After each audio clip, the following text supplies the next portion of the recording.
All right, here is the big dog of Oktoberfest. It is, of course, Augustiner Festbier.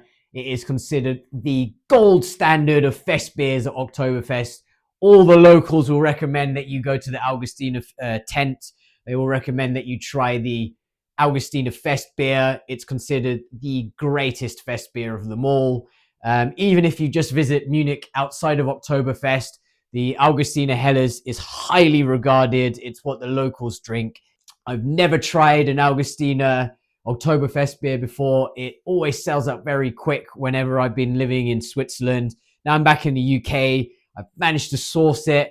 It is the middle of November and I do not feel guilty at all about drinking more Fest beer because this one is a fantastic Fest beer. So Augustiner, like I said, is one of the big six in Munich.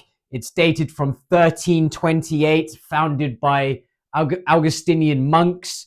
They moved in 1487 to their current site where they've been brewing ever since. It was eventually sold off to a private company, but it is the only brewery of the big six that isn't owned by a giant megacore. So it is privately owned. It's not run by monks anymore, but it isn't, taken over by some massive conglomerate beast of an organization that's global. It is still very much a privately owned Munich brewery, and they are very, very traditional, and they're just famous for producing absolutely smashing lagers, of which, if you have never tried it, go and try their Helles because it's wonderful. And I am expecting this to be utterly amazing. So let's see if it lives up to that huge billing that I've just given it. Let's crack it open, pour it out, and enjoy Augustiner Oktoberfest beer. Just check I'm recording before I do this. And I am. All right.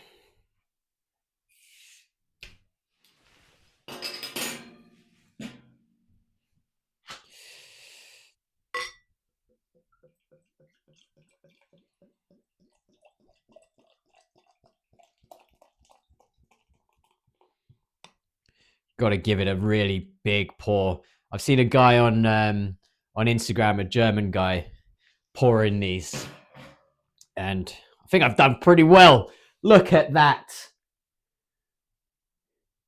Yes, mate. In the proper glass as well.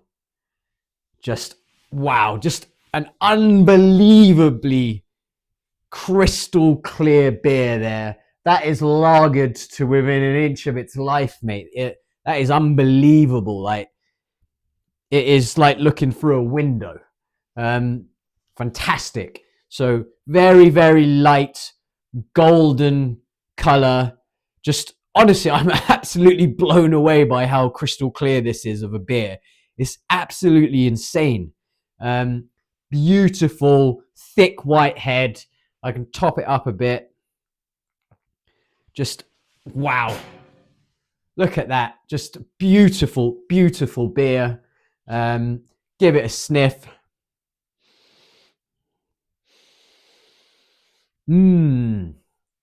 Yep. Just really kind of floral, little bit zesty as we're expecting with Fest beers, and a beautiful, light, bready, light sweetness.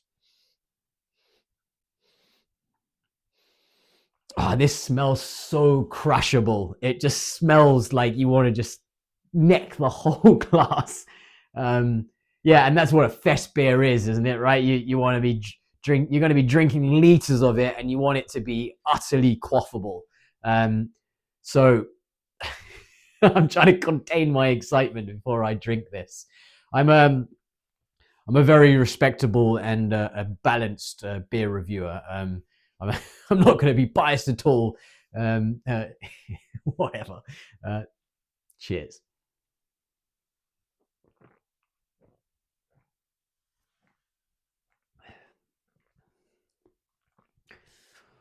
Oh, yes. Wow, wow, wow, wow. Wonderful, stupendous, magnificent, wunderbar. I think that's like a super old word that Germans don't use anymore, but absolutely fantastic beer. Right, let me gather myself, give it another sip, and tell you what it actually tastes like.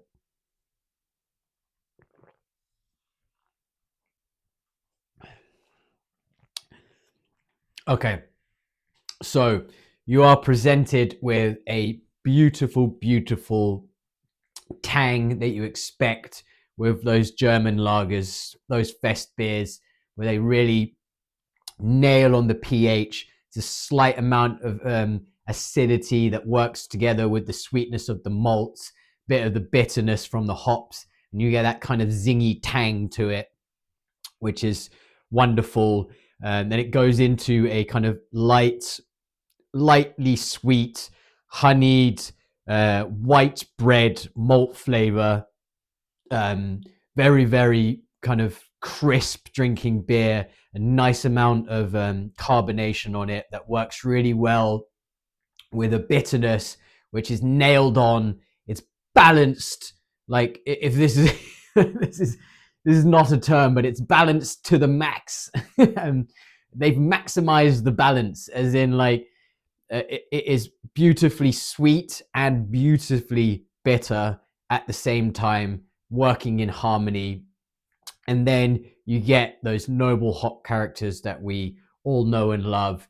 You get a slight amount of spice, bit of zest, and floral character.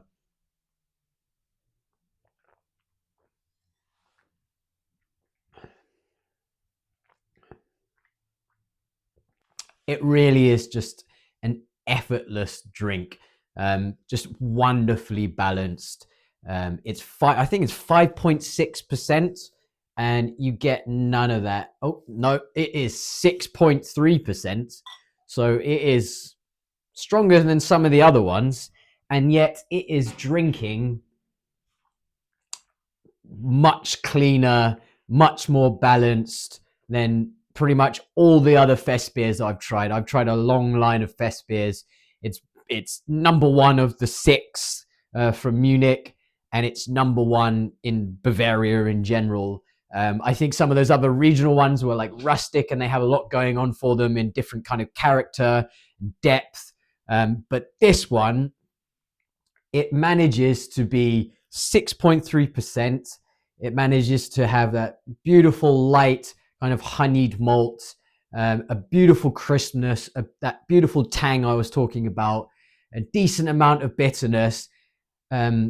Really comes forward with the noble kind of floral hop character, and yet also has enough complexity in the malts. Like it's not too kind of boring. There is a little bit of like crust, like bread crust in those malt characters, and they've just ticked all the boxes. And you'd say like it's like gold standard. Um, it's a gold standard Festbier, and nothing else comes close to it. I think because it's fine. When I say nothing else comes close, when you get to the top of these kind of lagers, it's fine margins between them, and yeah, the other ones are kind of competing, and then this is just out in the lead for sure.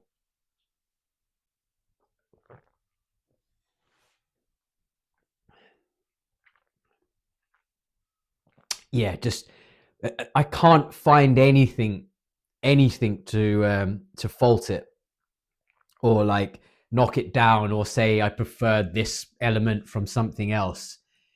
It's just an all-round beauty. Um, yeah, just what a wonderful brewery! What an absolutely wonderful brewery! I would love to go and visit the site.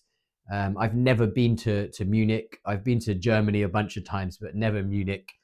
Um, but this is definitely on the bucket list of breweries in the world that I absolutely have to go and see one day, and hopefully one day soon, because, well, they just make wonderful beers.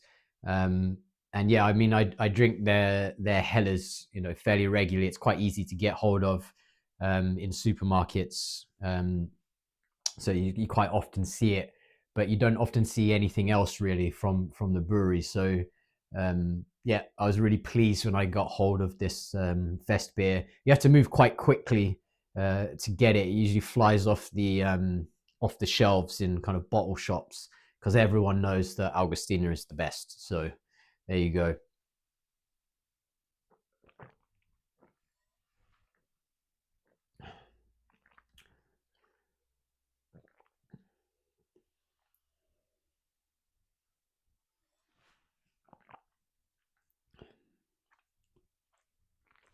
Yeah, man. Like Hacker for sure was a fantastic fest beer, definitely. It's right up there. And maybe I'm just being biased. Like they are this fine margins, but I can't fault this in any way. And if I was to kind of evaluate this, if I was to be sat in a beer hall in a festival, this is and all 6 of those Munich beers were on tap. I would go for this and Hacker Peugeot, and I would maybe go back and forth, and then I know that I would end up just finishing the day on these, on the Augustiner. So, and I could drink a lot of this. I could never get bored of this in a day. And I would drink this and not be thinking, maybe I should be on that one. And all the other 5, I would be thinking, oh, I want an Augustiner. So, well done.